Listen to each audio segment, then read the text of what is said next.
just going to introduce. Okay, so I'll be introducing our mentor for tonight. This is my first time of meeting him, and I can't wait for the knowledge and wisdom he's going to share with us. So permit me to share my screen while I introduce him to us. Okay.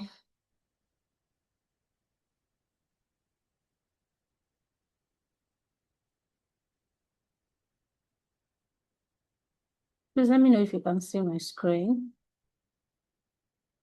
Just give me a thumbs up.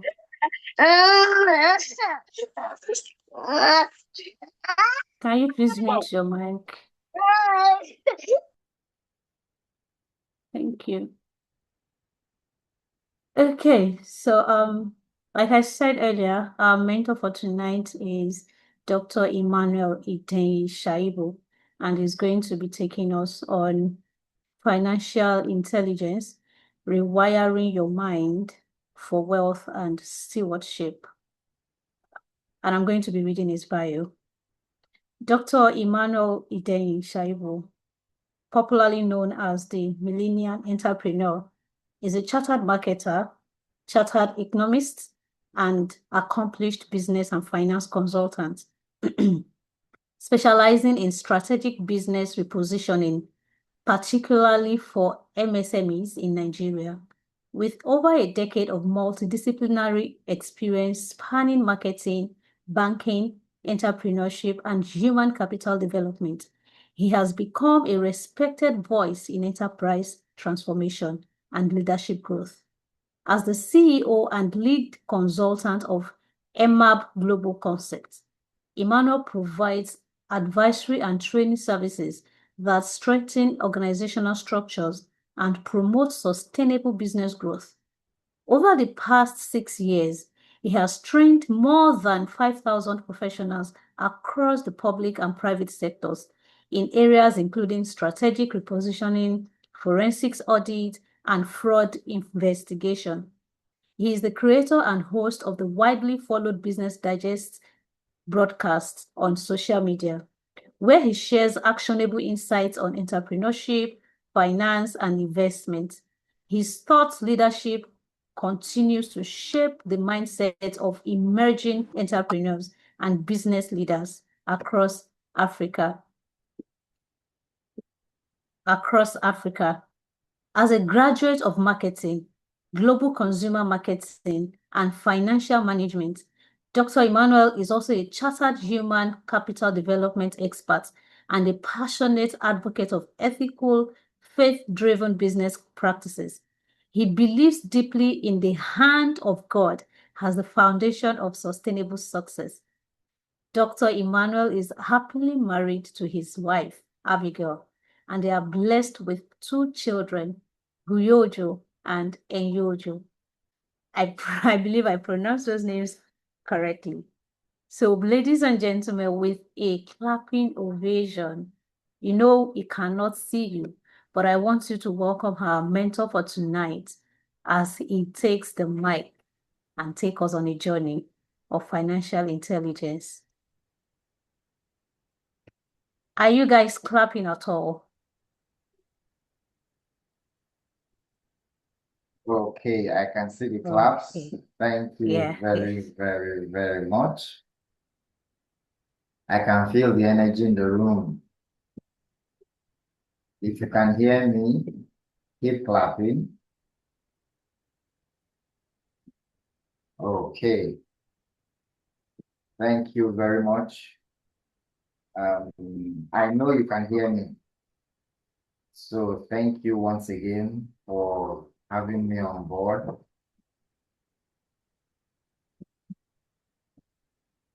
Okay, so let's dive deep into the conversation for today. And I'd like to request that I be made host so that I can share my screen. Yes, I've made you a co-host. You can share your screen, sir. Fantastic. Yes, Okay, so in a bit, if you can see my screen, just let me know. It's coming up, sir. Yes, we can see it, sir. Fantastic. Okay, so thank you for having me, the entire team of the Nick Hub Capacity Development, and of course, GMP 2026. Let me also thank the brain behind the Nick Hub. I've known Nicholas since 2018. And of course, the trajectory has been from one level of improvement to the other. So let's move quickly. We want to look at financial intelligence, rewiring. I like that word, rewiring. It means that there is a wiring that was wrong. That's why you want to rewire it, right? And for those who are taking notes, you can listen appropriately and maybe jot down things while we are doing it. So we want to rewire our mind for wealth and stewardship. But like the topic has said, you cannot do that without going back to the basics, which is financial intelligence. I'm glad that even in this 21st century, we are still talking about financial intelligence. But let me provide a background, which many of us may not know. The background is this. Everybody, regardless of their profession, wants to be financially stable, right? And we go to study whatever course we go to study in the higher institution. But have you checked? Financial intelligence is not in the curriculum of our educational system. Has it bothered anybody? Financial intelligence is not in any of our educational curriculum. Yet, you come out as a doctor, you come out as a pharmacist, you even come out as an accountant, and you are, in fact, you are as broke that you cannot afford to be in broke. It's as terrible as that. No financial intelligence anywhere. Yet you want to make sense of your finances as a doctor, as a pharmacist, as an engineer, as a lawyer, even as an accountant. So many of us now learn this thing on the streets, or what I call school of hard knocks.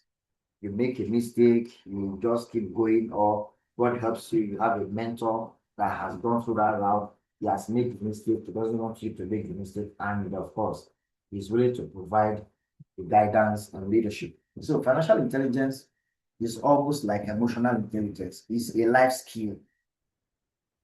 Except those that study psychology, sociology, and maybe a bit of HR, they don't talk about emotional intelligence. It's a life skill. Financial intelligence is a life skill. And I don't see in the nearest future if this will be incorporated into our curriculum. I don't see it because I know what it takes to be able to get curriculum improved or modified. So today, we will not wait for that to happen because we must get on with our lives. And that's why this topic is very pivotal to whatever we become. And thanks to the mentoring for 2026, and it's featured as a good topic. So, first of all, I'll break down my conversation into this subheading: the introduction, definition of finance and financial intelligence. Of course, why is financial management important? Why is financial intelligence important in wealth and stewardship? And of course, why wealth and stewardship is important in financial intelligence. So I'll give you a quote that I give you 60 seconds to think of. I give you a quote. You must gain control over your finance, or lack of it will make you believe that finance cannot be managed. Take note of the two words and phrases that will underline: control and lack of it. So you must, it's a must, gain control over your finance, or lack of it will make you believe that finance cannot be controlled. And part of why people think finance cannot be controlled because They lack the intelligence. So it becomes evasive, as it were. It becomes evasive, as it were. But if you are privileged to be in this session, something will shift a bit in your mentality.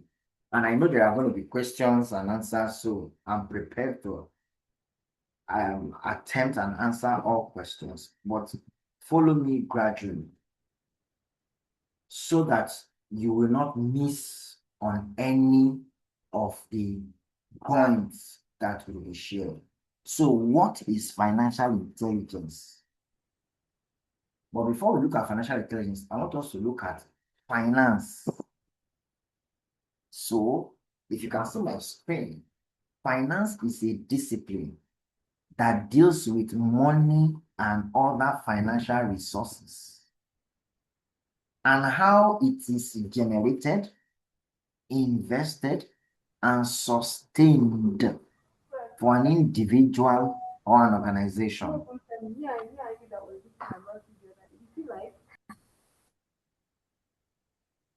So that is what finance is. It's a discipline that deals with money and other financial resources and how it is generated, invested, and sustained for an individual or an organization. And if you can see my screen, you now need to know what are the financial resources that makes up the discipline called finance. There are 5 of them. If you can see my screen, you're already seeing them. Number 1, your gift and talent is a financial resource. The time that God has given all of us is a financial resource. The people that are in our circle is a financial resource. Knowledge is a financial resource. And of course, money is a financial resource. So where did we get the mentality from that only money is a financial resource? Money is the last. Money is the last. So I want you to use the chat room right now. You can mention one person in this world that because of his or her talent, he was able to make money.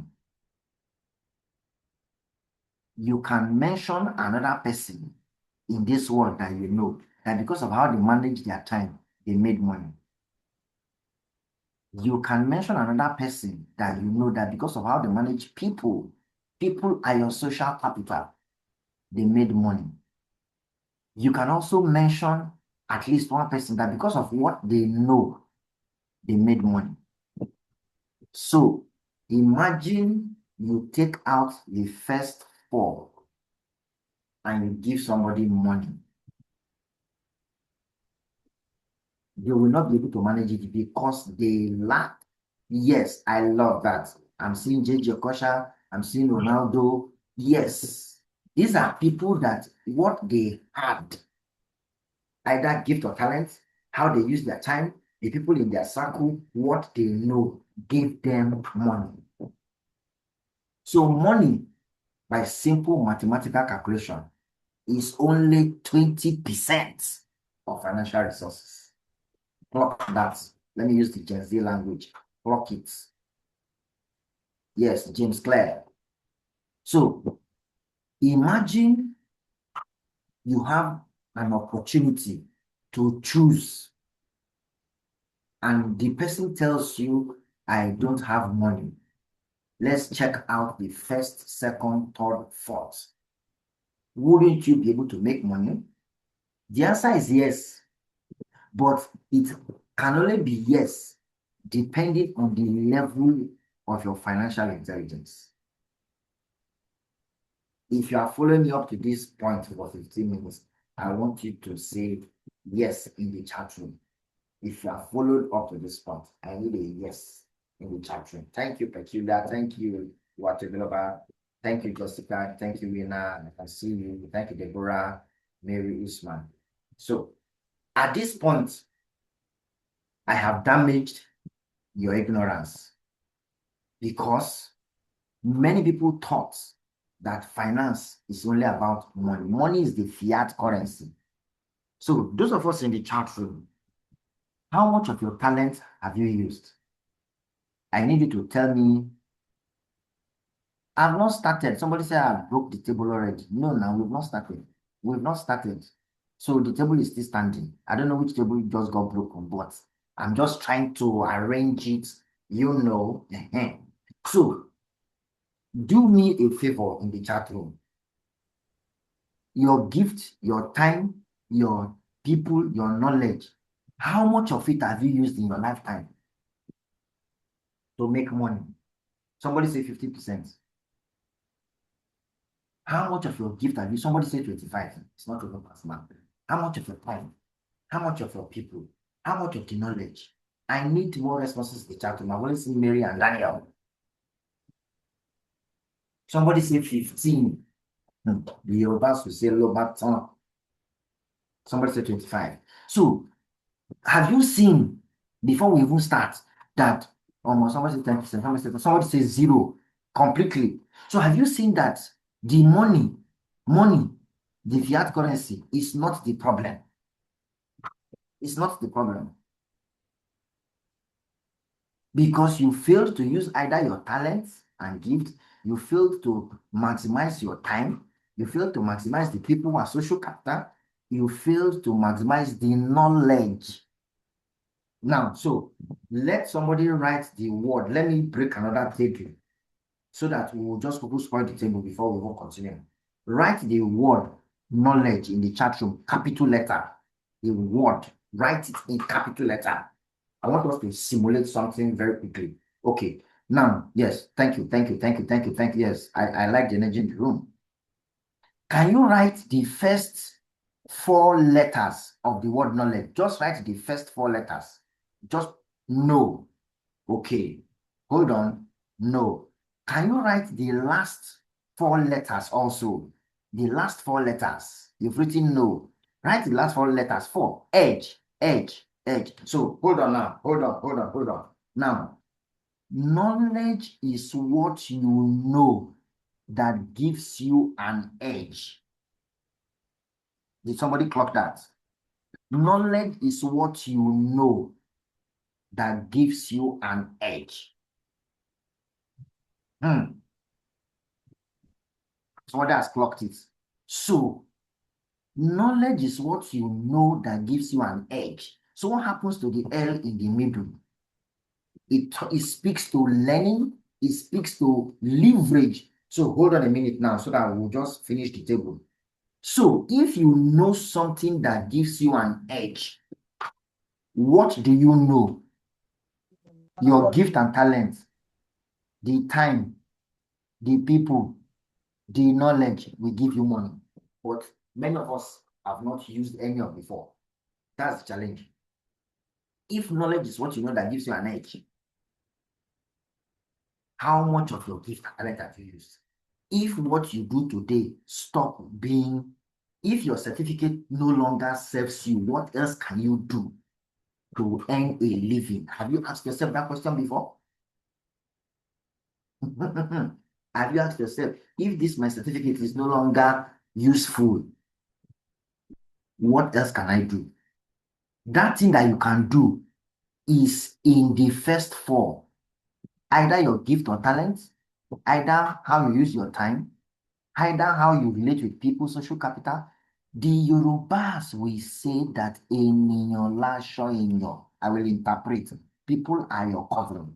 Do you know the kind of people you know will open some doors for you? There are some doors that will only open when somebody inside opens the door, regardless of your certificate. People.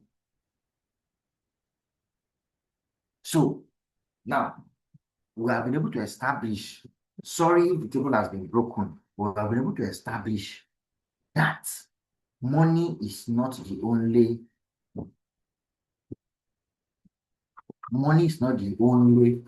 resources you need. Now, let's make progress. Do you know that it is because of relationship that I have with the founder of this Nick Hub that I am here. If he didn't manage the relationship, which is people, is social capital, I will not be here because you don't want to know how much my 1 hour costs to be hired, to pay. You don't want to know. But the relationship he has managed and built can bring some persons to the platform that you can't easily get them. Now, we are moving. So, what is therefore the challenge with many of us? What are these financial resources that makes up the discipline that should be managed? That's what we have seen. So, let's make progress. So, in talking about financial intelligence, so let's define it in simple terms. Very simple. So, financial intelligence, if you can see my screen, is what you know about financial resources underlined, what you do with what you know about the financial resources, and how what you do about them makes you financially better. I need somebody to type that in the chat room. What you know about financial resources, what you do with what you know, and how what you do about them makes you financially better. So it's not a question of you don't know that these things are not existent because you know of gift, you know of time, you know of what's it called, people, you know of knowledge, you know of money. What you do about them is not even the problem. How you do them is the challenge. So let me give an example of one. All of us, every human being on the face of the earth had 86,400 seconds credited to their time account when they woke up today. So how you use your time is dependent on how intelligent you know how to use time. 86,400 seconds was credited to your time account. So if you are to do an audit of your time, some of us will not get 24 hours back. Thank you, Queen Gift, for typing that in the chat room. It's very important. So, with this definition now, how will you rate yourself that you are financially intelligent? Rate yourself, let me see. Are you financial intelligent? Give yourself a percentage of rating based on this simple definition. Rate yourself. How financially intelligent are you? Somebody says 0/5/10. On a scale of 1 to 10, rate yourself, please. Rate yourself. Somebody says 0/5/10, not even 5/10. Because somebody say 1, somebody say 3, somebody say 6, somebody say 8.5%. Somebody say 2. Now, it therefore means what this means is that this topic is timely for each and every one of us. This topic is timely. I can see all the responses that is coming. So it therefore means that this topic is timely. You know why? Because everybody wants to be wealthy, but you cannot be wealthy without a measure of intelligence.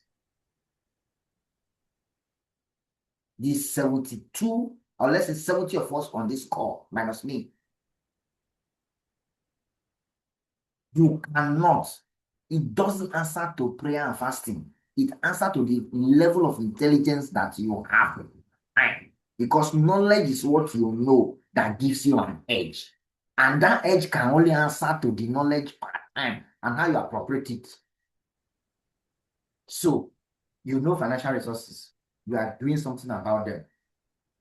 But how you do them is the differential. So I give you an example as we move on. 2 of you are working in an organization. 2 of you are living in the same environment. 2 of you are earning the same amount of money, but your lives are not the same because of how you do what you know about financial resources. So it is when you can successfully manage your personal finance that managing public finance becomes easier.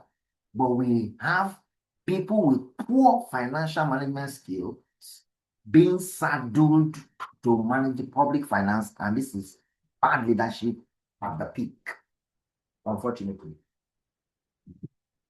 Bad leadership at the peak. So what is financial management? It deals with the equitable administration and distribution of resources and finance, and how this can lead to financial independence. You can see how it can lead to. So equitable administration and distribution speaks to stewardship. That's what it means. It speaks to stewardship. So Dr. Stephen Idenyi, a Ghanaian economist, said financial independence means controlling your present consumption in favor of the future. He actually wrote a book, and I have a copy of that book. And I read that book back to back. I use it for a lot of my financial coaching. A lot. So let's attempt to begin to arrange the table that people said has been broken from the first minutes. Let's attempt to get it, because the essence of this is to repair the table. Now, why is it important to have financial intelligence? It helps for financial stability. It helps for informed decision making. It helps for profit maximization. It helps for investment strategy. And it helps for long-term growth. You can see it on the screen. You can see it on the screen. You can see it on the screen. So, now, why is wealth and stewardship together? In fact, if you do not know why wealth is not seen, is because it is God's gift for stewardship. God wants to teach us stewardship and he does that by giving us wealth. And we've said stewardship is equitable administration and distribution of resources. That's what we said. That's what we say. Equitable administration and distribution of resources.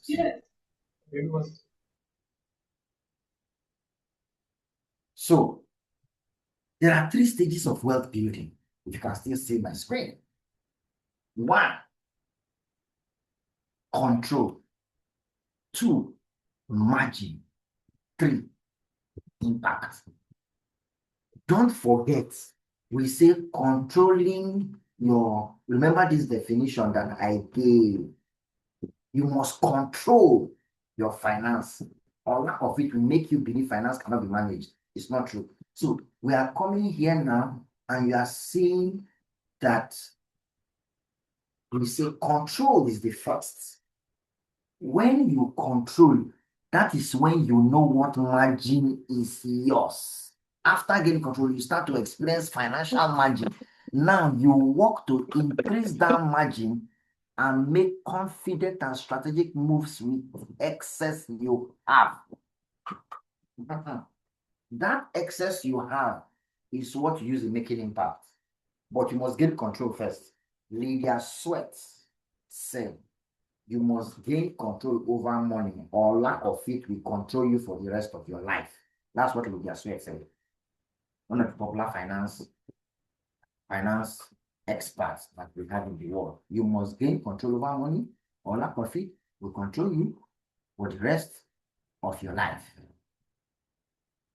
That's what Lydia Sweat is saying. So, let's make progress.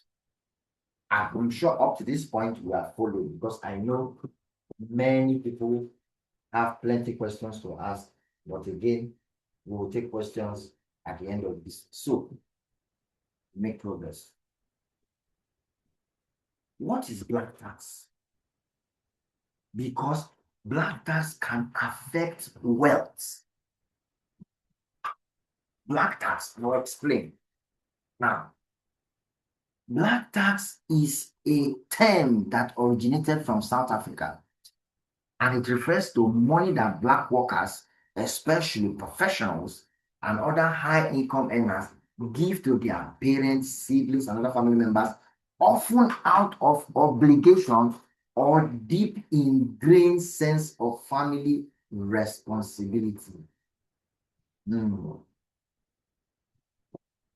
Yes, many of us have been in this, for lack of a better word, in this quagmire. Your brother, your family, they will be calling you want to give them money, and it's not as if the money is plenty, but you cannot say no. So the question is this: is black tax an obligation or a choice? Since we know the meaning now, is black tax an obligation or is it a choice? I need us to answer in the chat room. Is black tax an obligation or is it a choice? Somebody says it's a choice, it's a choice, it's a choice, it's a choice, it's a choice. Many of us say it's a choice. Some people say it's an obligation. It's okay. Now, whether it's a choice or it's an obligation or it is both, whichever divide you are correct. Somebody says it's an obligation as a first child, because we were made to believe that first child is assistant parent. Somebody say it depends. And I prefer that answer that says it depends. Because whether it's a choice or it's an obligation, it's not cast on stone. But not understanding what black tax is can affect your wealth. Let me shape the table here. Listen carefully. You are not El Shaddai, else you shall die. Somebody did not do that. You are not El Shaddai, else you shall die.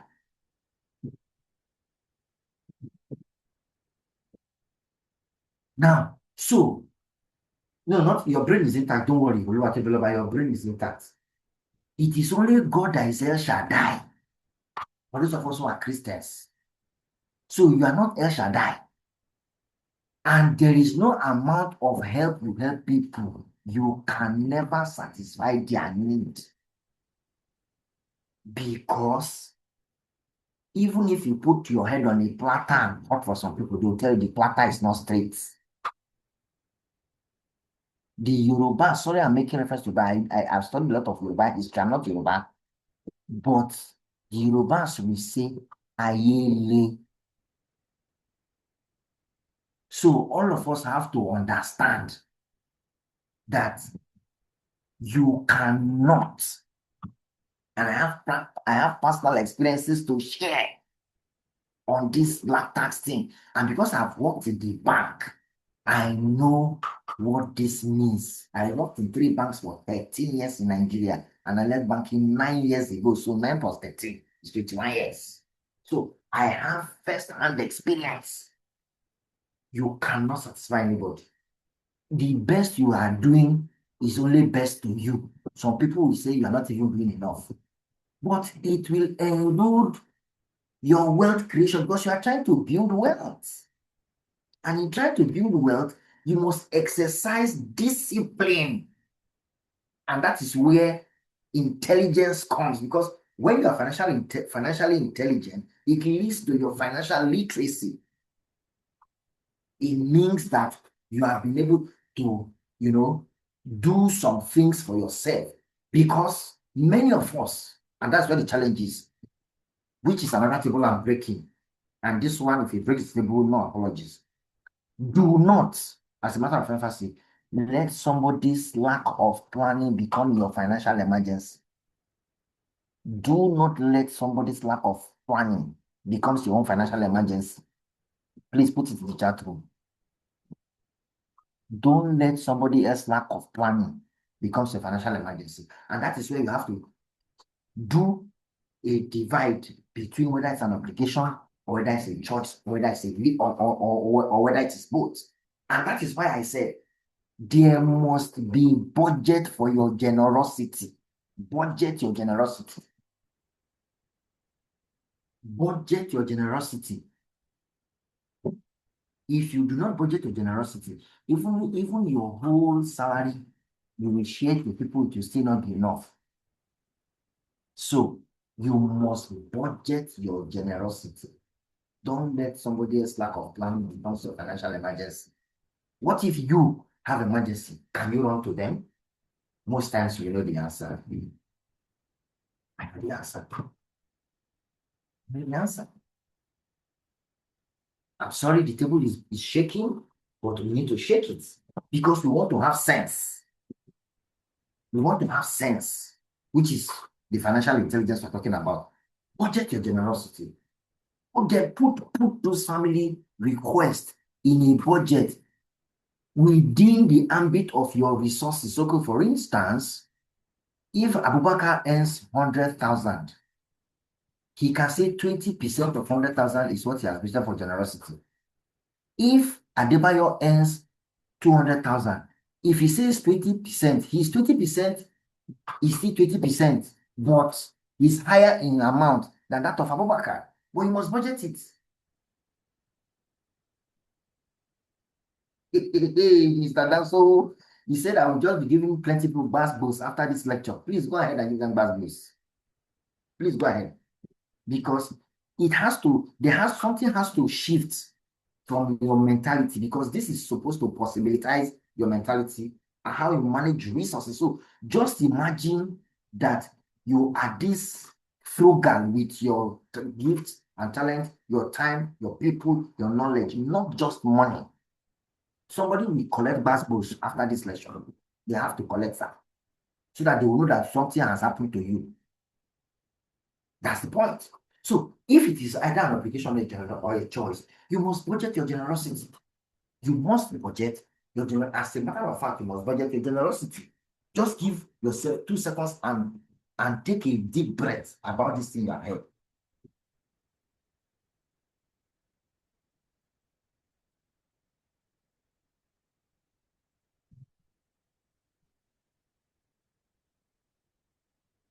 Yes, you must tell yourself. So I give you an example.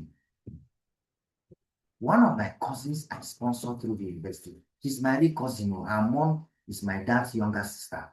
Sponsored her through the university. She's brilliant. She lived with us, and she was practically the only one with my parents when my mom was sick. So when it was time, I told my dad, let her go to the university. I will pay, work in the bank, wife working in the bank. You pay her school fees through 5-year course. And when it was time, she now said that she went somewhere to pray. He said that I want to use her destiny to make money. She said, I want to use her destiny to make money. And my father said, somebody that sponsored you through school didn't use your destiny to make money. It's not the person who wants to use your destiny to make money. This lady started saying all manner of sorts. But well, that's her business. And this is somebody that we thought that we were happy. Even when she was going to get married, she made it so discreet, as if somebody would collect the husband. And all my siblings, all of us were married. So it's not as if your marriage is trying to threaten our home. But that is what happens. You get paid back.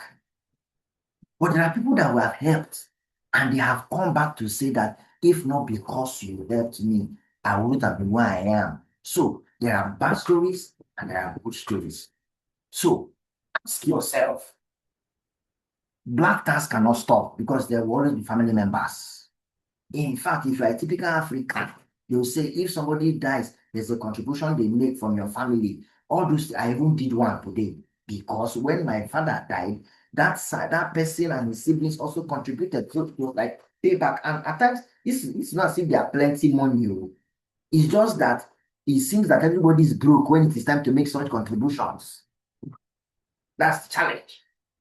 But these things, because we are communal in nature as a people, as Africans, we are communal. We live in community.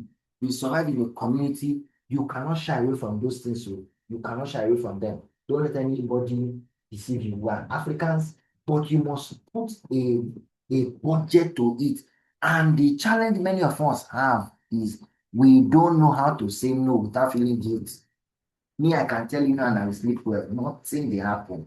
You see, nothing. Heaven will not fall because I didn't work the money into your pocket. Let me just translate it as in the way I didn't do the work for the money into your pocket. So don't come and be, uh, don't come and be telling me that and you are working and you have only two children. What are you doing with the money? Why did you go and have five children? Did I tell you I do not have to have five children? What's your problem? Yes. The Hausas will say, "One literally translated, my water is not there." But that's the truth now. Because me, I came from a poor home, and I told myself I'm the last person to come from a poor home. I've already come out of the gutter. My children cannot say they came out of the gutter. I've come out of the gutter for them. They should come out, they should start from 4, 5 story building up there. I can't be coming out of gutter. My children will say they came out of gutter. So why did I come out of gutter? What did I do with all I know? What did I do with all my talent? What did I do with all the people I know? But my water is not there. And you know why this thing is painful? Many of us don't know how to handle when people guilt trip us. When they guilt trip you, they gaslight you, you'll be feeling bad. Gaslight, now when you're tired, you stuff. Now what's my own? She be like the gaslight, man. When you're tired, you find your square root or you find your cube root. You know, coming. So we must understand that black tax will not stop. Oh, it won't stop. But man, you budget it. You budget it. And once you budget don't finish, I will sleep well because I'm not El Shaddai, else I shall die. So now that we are trying to possibilitize our mentality, we need to ensure that what is compulsory, maybe your parent allowances, your sponsoring somebody in school, tell the person also you are not anymore. Let me tell you what I did when I got job in bank. 2004, when I got job in the bank, I went to training school in Lagos. I was in Ikeja, yes, I was in Ikeja. When I finished and I was coming back to resume work in Kaduna, the offer letter they gave me, I branched Kogi State, sat my father and my mother down. I said, see you, I have got a job in the bank, but I'm a contract staff. Before you go and give testimony in church that your son is working in the bank, my salary is 53,000. So that you don't put any unnecessary burden on me. My elders will say, why would I say so? I said, it is me that is earning the money. I put all the cards on the table. Let them see it. Let nobody confuse anything than go and say their son is working in the bank. I was a bloody contract staff. As a graduate, I put all the card on the table. But my parents understood. But in my 13 years in the bank, I was only a contract staff for 2 years, 6 months. Just 2 years, 6 months. And I moved to another bank. And my salary moved from just 20,000 to 192. I started earning what we call arm robber salary. I can proudly tell you and beat my chest. I beat us for my dad before he died. Without borrowing any shishi from anybody. I didn't borrow money from the bank. I lived my size part time. And for the kind of wife I married, her head is correct, sir. Her head is there. She also works in the bank. Because we know that we cannot run to people to help us with money. They say, I'm working in the bank now. So I tell my wife, I know they koja me. I know they do pass myself. Even in church, let me shock you. For church people that are here, maybe you practice it from tomorrow. I don't go to church with more than my offering, no. So that even if you ask me for money, I say I don't have. I started that like 10 years ago. I don't go to church with more than my offering. So even if pastor preach that empty, you can't come and empty my pocket and because so nothing. Nothing. Please, you need to clock this one. So I have a friend, like a sister. She can come and meet me in church. She will say, Bro, Sima, I didn't come with offering. I'll just give her my offering. She said, what of you? I said, who says offering is compulsory? And what I'm giving you, I using it to remove and give offering. So there's nothing there. I don't feel bad about it. Please. I don't feel bad about it because my money is planned. It's very, very planned. Very planned. So if you plan your money, somebody that didn't plan his own will think you are being wicked. That is his business. Don't help him think what is in his mind. He will understand when time comes. That is the intelligence. People will call you stingy, broke, all those things. I have resolved for more than 10 years. If it is important, there will be money for it. If it's not important, there will not be money for it. Okay, better. If it is important, there will be money for it. If it's not important, so, and I don't need to explain to you, once it's okay with me and my wife, every other person is a noise in the market. Come and party, they should be making noise and be good. Because this black tax is what has held some people down from being wealthy because they are earning a lot. Yeah, but family responsibility, they'll be saying, if I don't do it now, they'll say, you don't know what will happen tomorrow. Nothing will happen tomorrow. You are not God. Nothing. The fact that I didn't help you does not mean God will now hear you and be wicked to me. Nothing. Nothing. You see, nothing. So all those guilt tripping, gaslighting, they catch me. You even be saying it. And over time, people will get used to your style. They will know that, don't go and tell him that thing. He will tell his money is planned. Start it first. That's when it is difficult. Nothing will happen. Are you assistant Jesus? We don't even qualify self. Nothing. So, why I'm dwelling on this black taxes? If you can resolve it, you know where to channel your money to. If you can resolve it. Now, there are 3 components of financial intelligence in every organizational leadership. Now, the content of this thing now that I'm going to share now will blow your mind. Income and expenditure, savings and investment, debt management. These 3 things is a problem to everybody. Income and expenditure, savings and investment, debt management. Many of us do not know what our income and expenditure is. As the money is coming, you are spending. As the money is coming, before the salary comes up, we are finished spending. Says who? It says who? Why didn't you plan it before it came? You know it is going to come. We know it is going to come. So, why didn't you plan it? Income and expenditure, leave your size and time. Let me tell you something. The first car I bought it as auction from the bank. I gather my money. The bank now said, they are doing auction. I bidded and I won 100,000. I paid, I won. When I say, the man is driving on the Civic now, he's doing guy. They didn't know it's auction, no. I don't need to explain to them. It's not their business. But I was living in a room parlor.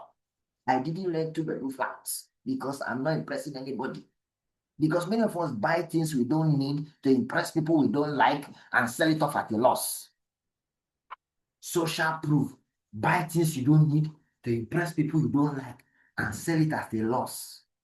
No, sir. Now, next is savings and investment. Income and expenditure answers to your budget. What have you written down within the ambit of what you earn? Either you and your wife or you and your husband. Plan your resources together. It is family fund. It is consolidated revenue, the way we say it in accounting. It is not your money is our money, my money is my money. There's nothing like that because you have seen each other's nakedness. So what else is more secret than your nakedness that you'll be hiding money? Then you have a problem, sir. You have a problem, sir. If you are still hiding money. Now, the truth of the matter is this. These things is not magical. You must start at a point and grow. Most times, I've discovered from my training and mentoring, women are more favorably disposed to want to learn than men. The man will say, what do they want to teach us? What do they want to teach us? What is my fellow man telling me? Well, he doesn't know. He's an ignorant person. Ignorance. And he'll be groping in his ignorance. Meanwhile, the woman is the one maybe bringing the resources, or the man bringing the resources, or the woman is the one bringing the resources. The man knows how to spend. What you need to do in this kind of regard is to know who has better knowledge of managing finance, because finance is not sexually transmitted and it's not gender sensitive. Intelligence is not sexually transmitted. You cannot do blood transfusion and transfer financial intelligence. You understand what I'm saying?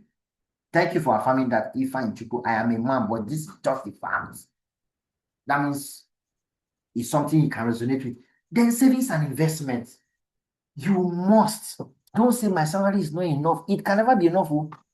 No employer on earth can adequately pay you what you deserve. Because the Bible says, by wealth increase, when wealth increase, those that consume them will also increase. And we call it in economics marginal propensity to consume, meaning that if you get to a time, you say you cannot afford, no, you say you cannot afford eating 5,000 naira food again because your level has changed. Says who? Says who? Who changed the level? Who knows whether the level has changed or not? 2011, when I built my first house, I was working in the bank. My wife was working in the bank. I just told my wife, you know what we'll do? Let's be using my own money to build the house. Let's be using your own money to feed. And my wife agreed. And that period I was building my house, I didn't go to the canteen in the office to eat. I didn't go to the office, the canteen in the office to eat food. What I did is in the morning, my teba, eat correct teba, wear my suit, lock up. I will not, devil cannot move me near the canteen because I'm doing a project. Do a bow with correct soup, lock up in my suit, lock up and be it. I will just be speaking in tongues like this before the evening has come. Then sometimes I will say, man, what are we eating? So that I'll start salivating before I get home. It's partnership now. And in 9 months in record time, we built the house.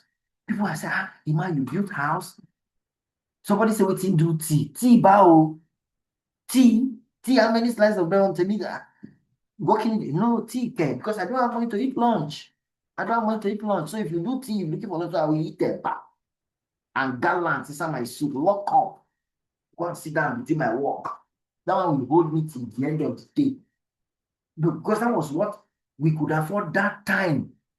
I was not have to impress anybody. Working in the bank, I was buying bend down. The first set of clothes I bought it in Lagos, in Alade Market, bend down, 80 naira. Mora, dry clean with it, starch the goddamn shirts. Wear it and sit down. You can't know it's bend down, sir. Because that was my level that time. That was my level that time. You grow in these things. You grow and you are better off in these things. Somebody says he's feeling guilty now. Yes, I understand. It's okay to feel guilty. But truth is, knowledge is what? But we say knowledge is what you know that gives you an edge. Now that you know, you must make a difference. Don't feel guilty. You may feel guilty first, second time, but by the time the third time, you just develop odeshi, you strong mind. Go see Shele. There's nothing that will happen. There is nothing. Now, the reason is this, because the wealth you are trying to build is tied to savings and investment. We say wealth and stewardship. That your salary that God is giving you or that you are earning from your business is way to test how you can equitably distribute and manage it. It's stewardship. You don't eat with your 10 fingers. The book of elders say you do not eat with your 10 fingers. You don't. And because you don't eat with your 10 fingers, it means that there are some things that are left for savings and investments. There are some things that are left for that purpose strictly. And if you don't deliberately put it aside, everybody will collect money from you, because once you give one person, I'm not saying it's bad to be generous, but like I said, you budget your generosity. Tobato titani. Once it's finished, it's finished. Even in my house, there are things you cannot eat more than once. You cannot. You want to eat shawarma, we have to budget it, sir. Is shawarma food? It's protein now. Eating shawarma is not good, it's good, but we must agree It's not as if we wake up and say, I teach shawarma every week. How? That's junk. Now we must budget it, we must agree. You must discipline yourself, because if you cannot discipline yourself, you cannot set a parameters for how other people will be disciplined. You cannot. You must set parameters. You must. Because you want to build wealth too. Don't forget, it's wealth you want to build. So how do you build wealth? You have to rewire your mind. Is the rewiring of mind we are doing now? This is like a deliverance session, because this is like laying of hands. Some people are collecting basketballs already. That basketball is like you're falling under the anointing now. That's what is happening. Because that's my own ministry, as it were. So, income and expenditure, savings and investment, debt management. Some of us don't even know what to save, how to save it. Now, some of us put money in some account. You hold the ATM, you say it's my child's account, and I say it's saving. She's saving, so that is not saving. So that is not savings. Somebody said he thought he has been stingy. He didn't know he's building well. Okay, please build. Please build. Build. Somebody is saying it's Basbo's ministry. I'm already falling down that they are 90. You are supposed to. I'm glad that we can resonate with this that I'm sharing, because I'm not coming here to be posting, telling you what I read on Google. No, it's what I have practiced with my own life and I've seen results. So it's my life I'm sharing. Somebody say fall deeper first. I like that we are resonating with these things I'm sharing. What is most important is that let me take a place. Then debt management. Now, so income and expenditure, I've explained it. That I just you must keep records of your expenditure. You must reconcile your bank statement.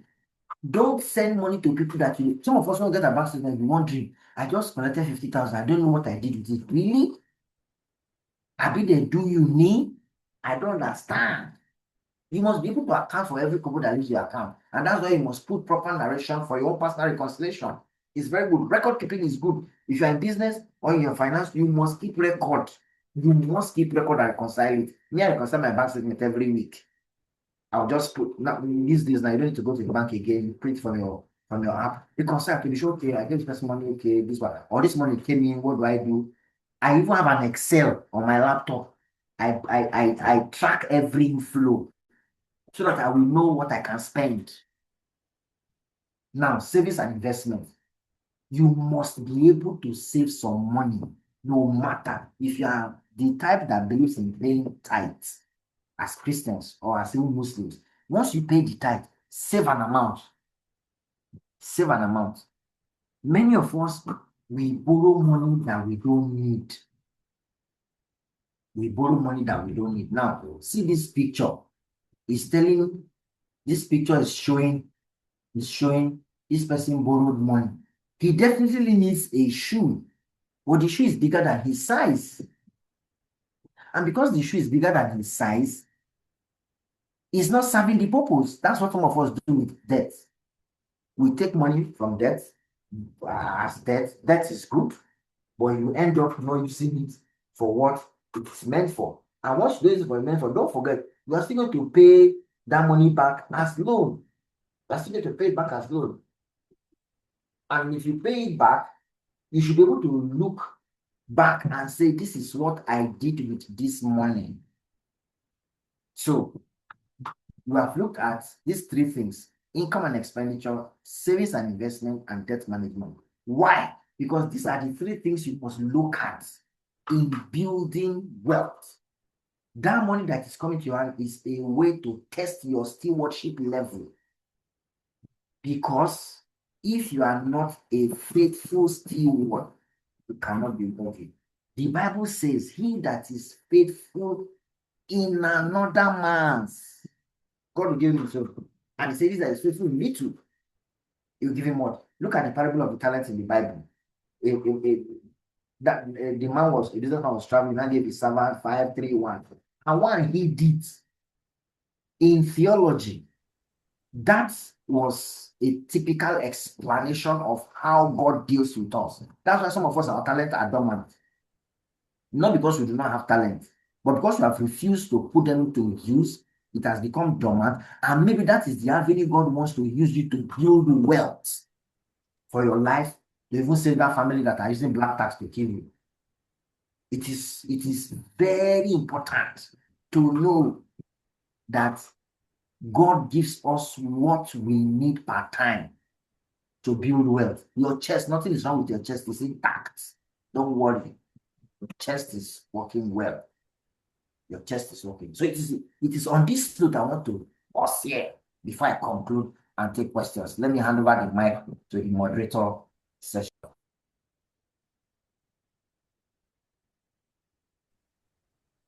Thank you very much, sir. God bless you, sir. I'm reading the comments, and even in the WhatsApp group, people are just saying their tables have been broken. There's nothing to take home again. But I tell you that it's going to be repaired. Yes, it's going to be repaired. Please, can you hear me, guys? Just let me know you can hear me. Yes, we can hear you, ma'am. Okay, thank you. Thank you very much. Thank you very much. Thank you. So if you have, you can put it in the chat box before we continue.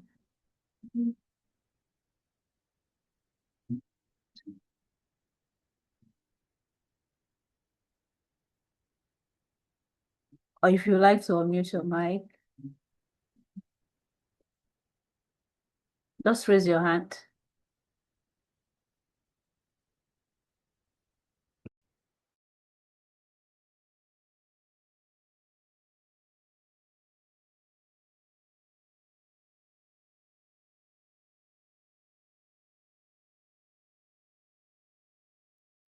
Okay, Dr. Emmanuel, we have a question from Ariel Amide. She's asking, what percentage of our income should be budgeted as savings, sir?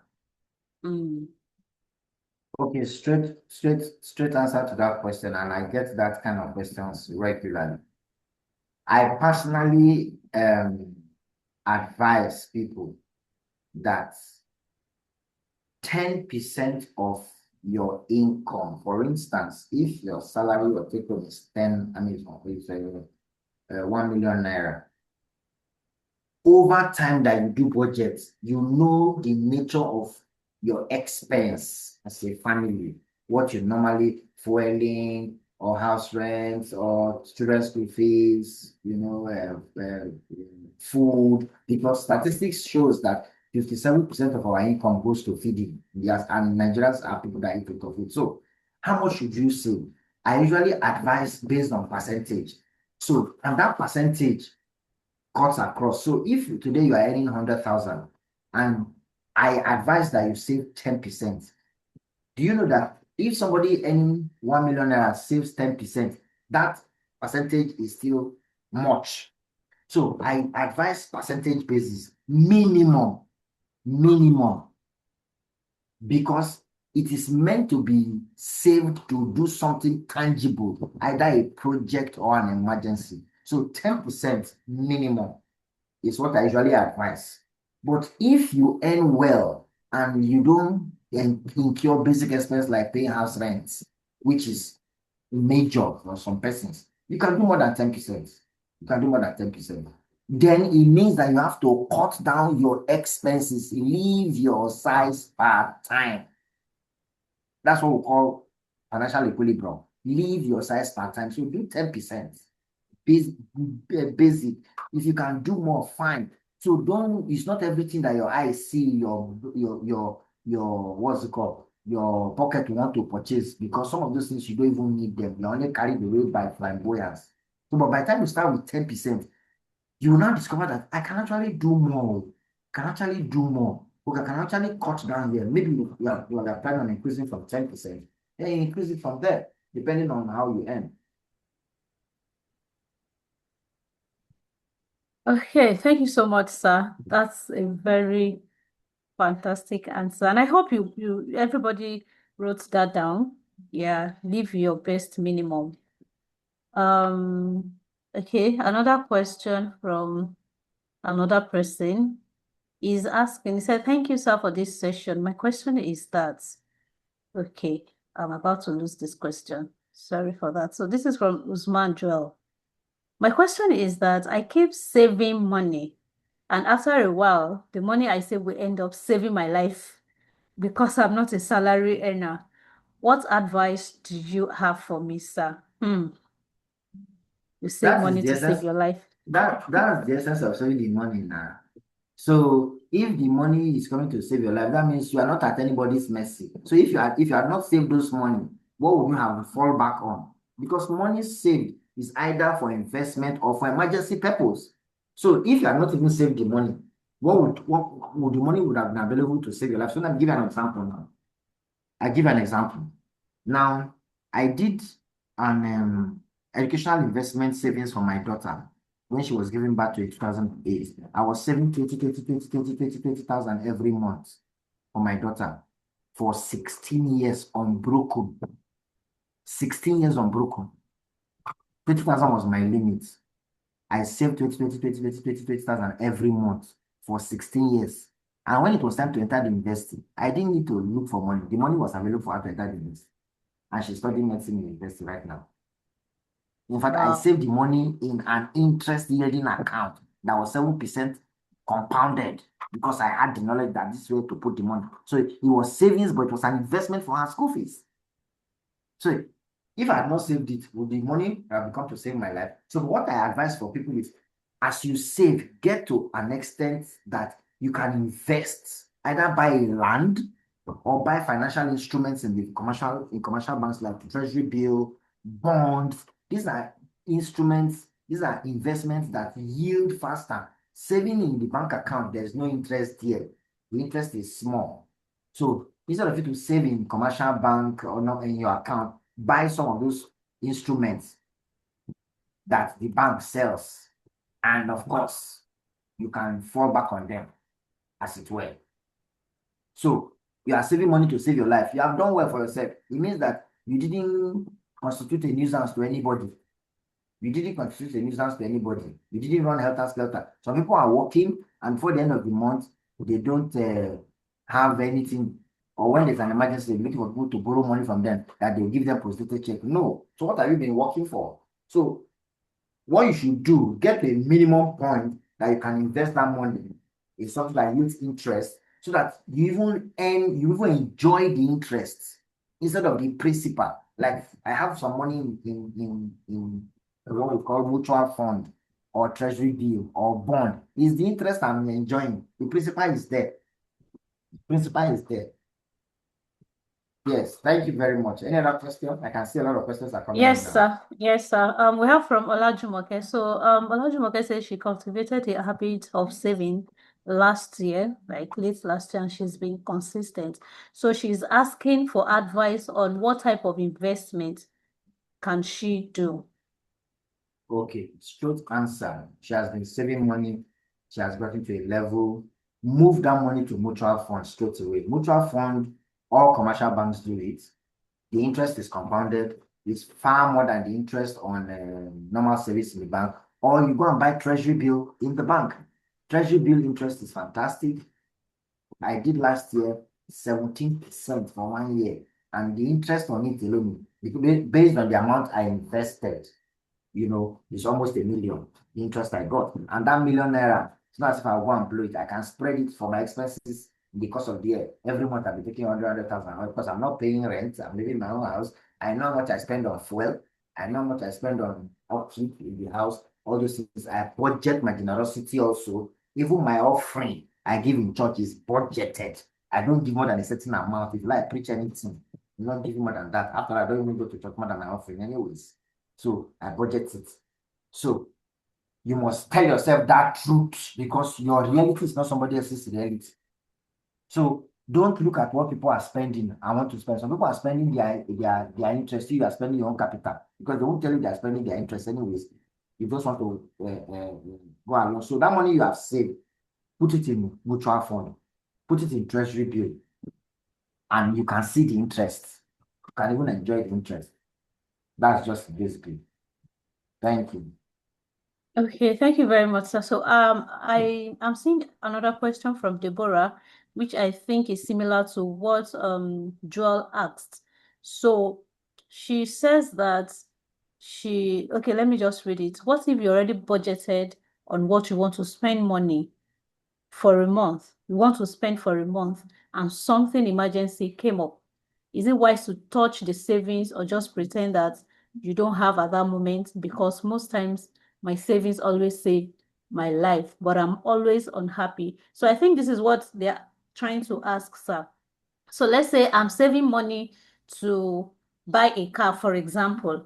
So this money is to get a car, and then something comes up, which is not the car that I want to buy. Is it advisable that I put my hand into that savings to sort that emergency? So the answer to the question is straight. That thing you want to do, is it life threatening? If somebody will not lose his life, I'll go you kuro. Yes, now. If it is not life threatening, that because yes, there are some emergencies that are not life threatening. And there are some emergencies like saying it's because they know that you will give, that's why they're asking. If you say no, they'll look elsewhere. When I was saving for my car, nothing. My body go straight me because they believe that if you ask, you give. But once you say no, no, no, you have a target. But if it is life-threatening, as it were, that if you don't give, maybe you need to deposit the money in the hospital for somebody to do surgery or something. Because some of our expenses that come, they are not emergencies. They give us notice. School fees gives you notice. House rent gives you notice. You have an idea of what you spend for transportation or something. So if you are keeping money aside for something, check that emergency. Because what you are calling emergency, if you scrutinize it may not be emergency. It may not be emergency. It is you that is classifying it as emergency. Nobody's life is on the line in the real sense. And that's what you need to do based on a case-by-case basis. It's not cast on stone. Because what may be emergency to you may not be emergency to another person. And it is based on this thing. At times, just keep quiet. The thing will sort itself out because, like I said, you're not you shall die. Yes, you shall die. And at the end of the day, it makes you unhappy. It makes you unhappy. So that's the part you don't want. So it means that you have to develop some resilience and don't let anybody guilt trip you or gaslight you. Thank you very much, sir. Awesome. So we have two questions here. So I think they are just two in one. So two people are asking different questions. So I'll just combine it so that you can answer them together. Okay. So somebody is saying that some of us are students are students and are beneficiaries of black tax. That is, their siblings, older siblings or family members give them money. And he's saying, how do I save when sometimes the black tax is not enough for my upkeep? And so another person who is also a student is asking that, how do I keep a good relationship with finances and also build financial intelligence and discipline? You are a beneficiary of black tax, meaning that they are sponsoring you, maybe your parents, your brothers, your siblings, and at times they are trying to, let me use the word, inconvenience themselves to put you through school, right?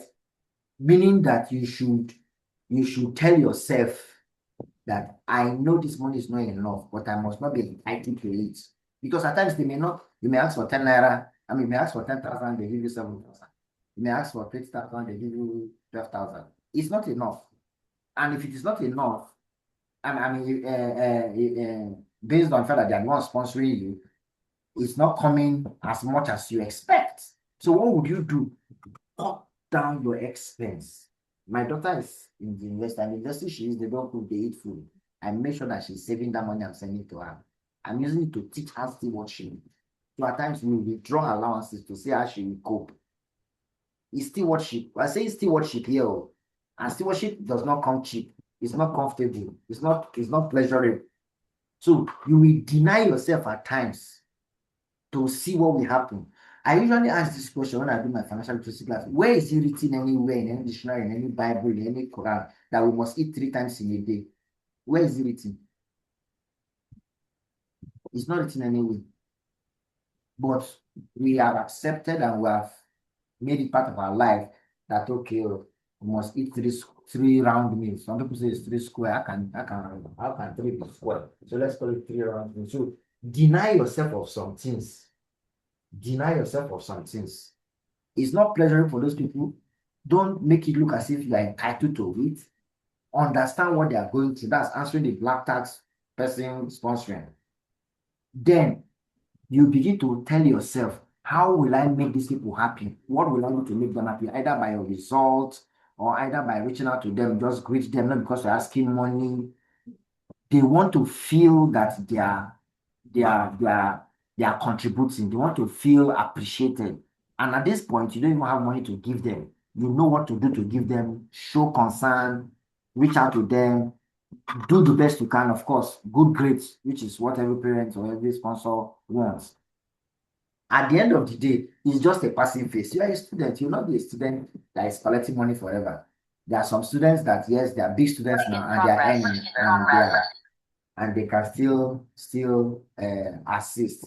That's for the first question of black tax. Please retake the second question so that I don't miss answering it.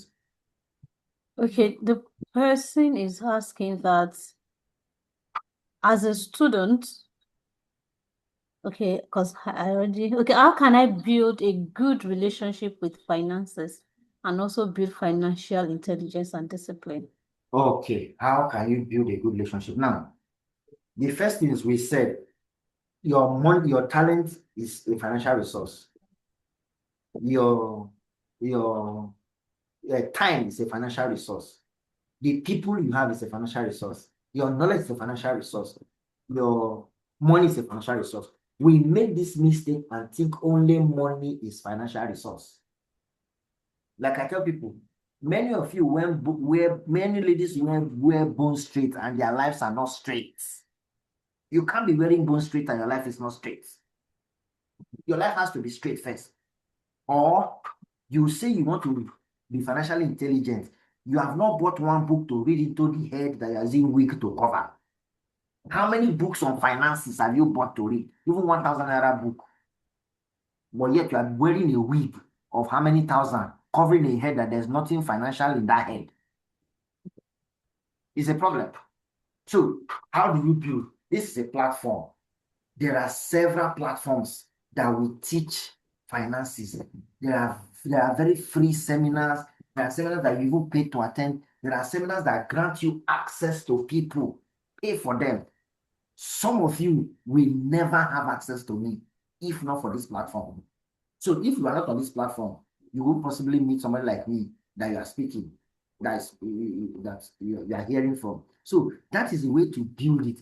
Build quality relationships, read books, attend seminars, invest in learning. Because money is looking for who will put it into good use. And your knowledge is what will make you know what to put it into use for. It's your knowledge. Because knowledge is what you know, like what established, that gives you an edge. Knowledge is what you know, that gives you an edge. So by the time you begin to do that gradually, and the kind of friends you keep, the kind of circle you keep, there are some people that are in your circle. They are the ones that are not helping you. They are the people are the weapon fashion against you. Nobody is from the village that is following you. The weapon fashion against you is the circle that you are within. You need to audit your circle. If they are not helping you to achieve your goal, you have to exit from that circle. Yes, because for now you may not fit into that circle. It's not a problem. You may not fit into that circle because you know where you are coming from. You know what you want to achieve with the limited financial resources that you have per time. Thank you. Thank you very much, sir. We have another question. So this person is asking that for an adult, somebody who is just beginning adulthood, what are the three first steps to take in order to secure a financially stable life and future? As an adult, Yes, sir. the first question is this. Tell yourself the truth. What am I earning presently? I told you of I went to tell my parents, this is my salary, I'm only 23,000. So you should not expect anything flamboyant from me. That was me being vulnerable and real. You know why you need to do that? There may be somebody who is even younger than you, or your age mate, but is any more than you, is living a flamboyant life. You don't even know whether it is his parents that are sending those money to him. So Tell yourself, people can lie to you, but you cannot lie to yourself. But unfortunately, we lie to ourselves, even as individuals. And sit down and tell yourself what you can afford, what you cannot afford. There was a time in my life that I was not eating meat too, when I was building my house. But if I come out of my house and eat food, will you be able to screen through my stomach and see whether meat is inside? No, but I've eaten food. So many of us don't tell ourselves the truth. That's the challenge. Once you do that, identify where you will put your money that is safe in an escrow account, insurance company, banks, pension administrators. Put your money there. You don't put your money in get rich quick schemes, all these Ponzi's and pyramid schemes that will tell you, give me this amount in 1 hour, we'll double it. Many of us want to make that kind of fast money, but you build wealth deliberately, not desperately. Wealth is built deliberately, not desperately. And the deliberately speaks to stewardship. Because if it's deliberate, it means there are rules of engagement. For those of us that work in structured organization, you know your pay slip, where the monies that you are getting is broken down into various things: your basic, your housing, your transport, your cola, your dressing, your meal. Break down your money like that. People will say you are too stingy. No problem. Let them say. That's their business. They are entitled to their opinion. You are not arguing with them. But this is your life we're talking about.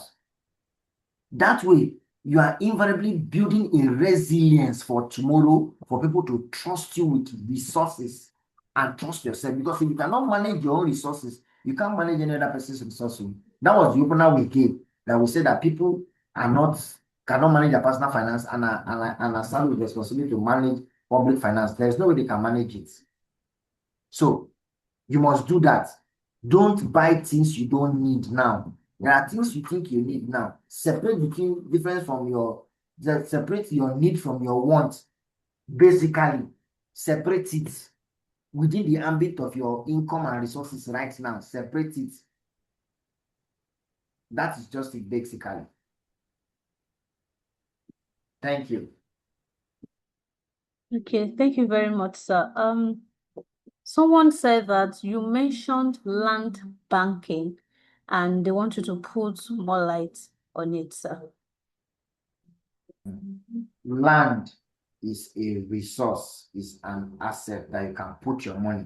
But don't forget, land is not something you can sell off immediately. It's not liquid that you can convert to cash.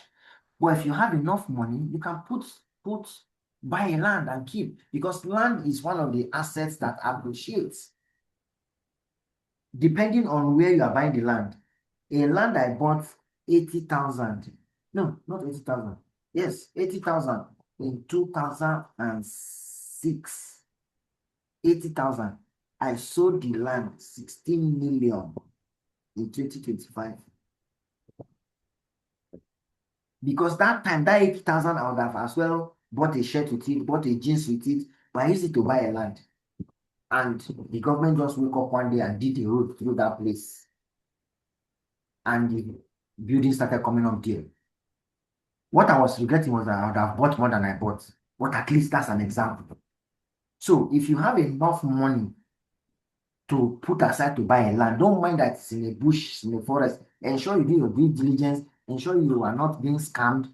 Then pay for the land, get the document, if possible, process your RFO, your CFO, and get it in place. And you are home and dry. And keep it. That's why it's called land banking. You are banking it, not for immediate, not for a future use. It's not for immediate use. You are buying it. I've bought land in my daughter's name. My daughter is just 18. So if she's going to sell the land when she's 40, people will be wondering, what kind of money does this guy have? It is because when it was banked in her name, it was banked in her name. Yes. Thank you very much. Thank you very much, sir. I'm just going to take this question as the last one. Okay. So this person is a core member, and he says it's finding it difficult to save because of living conditions and other circumstances. Sometimes he tends to save, but before the month ends, he has even finished what he has. What can he do? Okay. As a couple, is earnings of 7,000 back. That's Yes, from sir. federal government, Abi.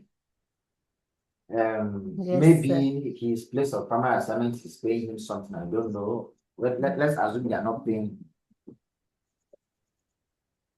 Wait. Let me quickly answer this question. Land banking, does it earn more than treasury bill? The answer is yes, but treasury bill is more liquid. Treasury bill, you can get your cash immediately after the maturity, but land, you have to start advertising it to sell and all that. That's the truth. Anything treasury bill, bank shares, mutual fund, they are liquid. They can be converted to cash faster than land. Because land, if you buy it, when it's time to sell, you start giving people to sell. Help us talk about this land. So both of them don't yield the same, but land banking yields more, but you cannot convert it fast the way you convert treasury bill or bank shares or mutual fund.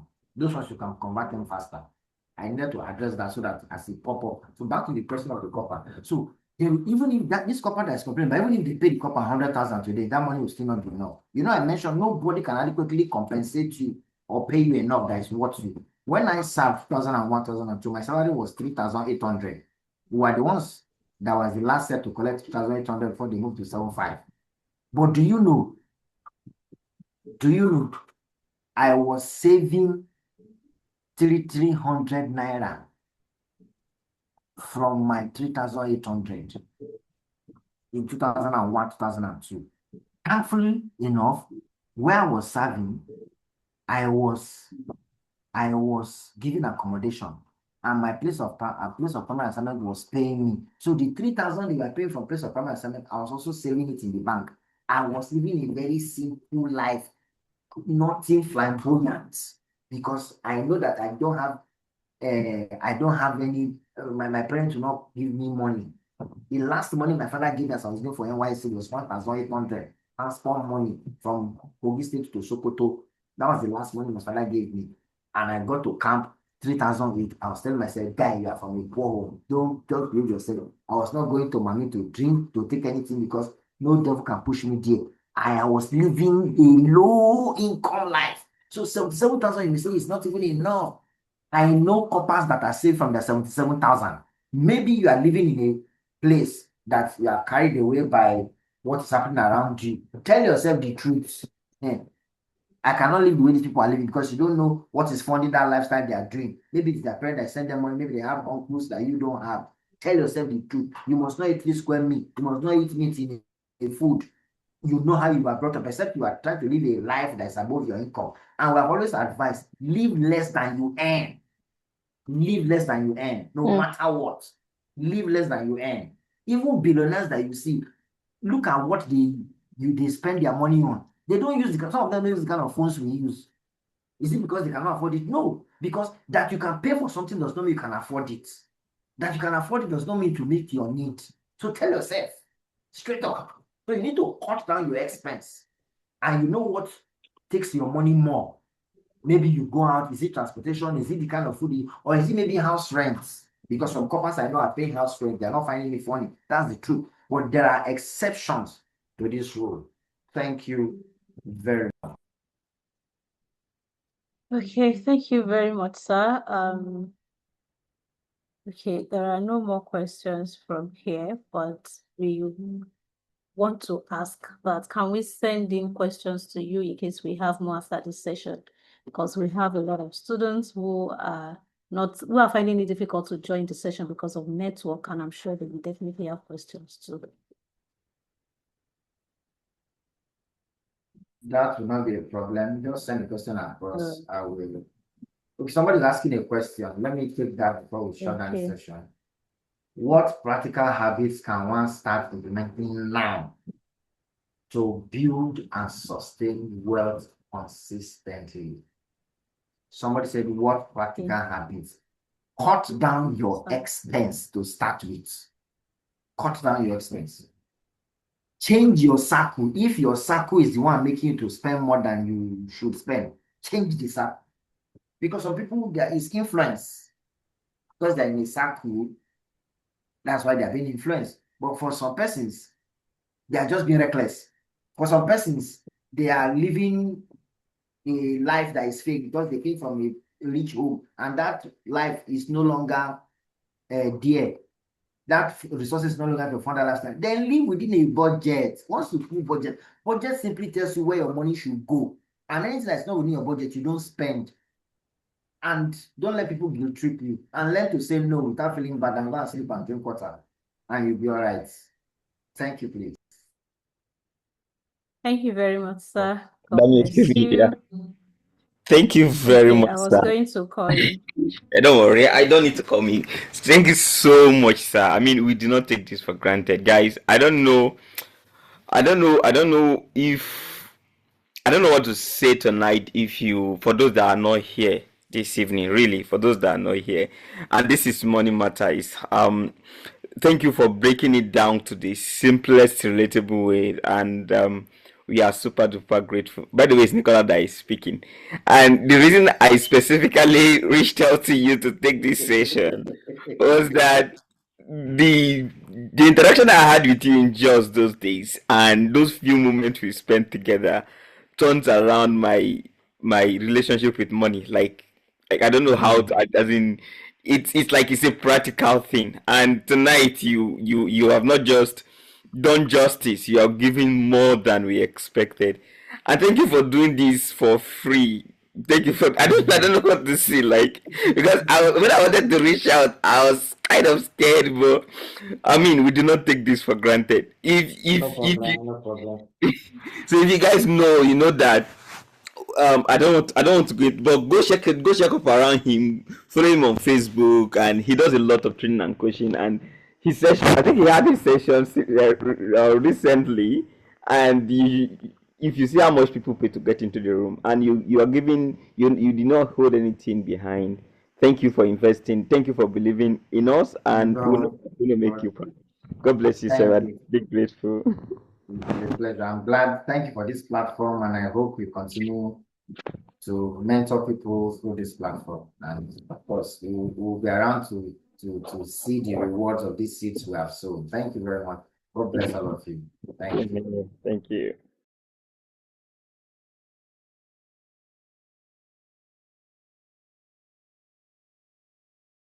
That means you are muted. Thank you very much. And I was speaking, I didn't know I was muted. Thank you, sir. Okay, thank you so much, guys, for staying till this time. Yeah, at least we finished on time today. This is 9:38. It's not 10 o'clock, right? Okay, so encourage your members who are not here to watch the replay. And I can see the WhatsApp group, I can see the chat box here bubbling with so much. And it's not just about learning. Let's put it to action. So till we meet in the group and next week for our next session. It keeps getting better, guys. It keeps getting better. So don't miss it for anything. Take care. Have an amazing night rest.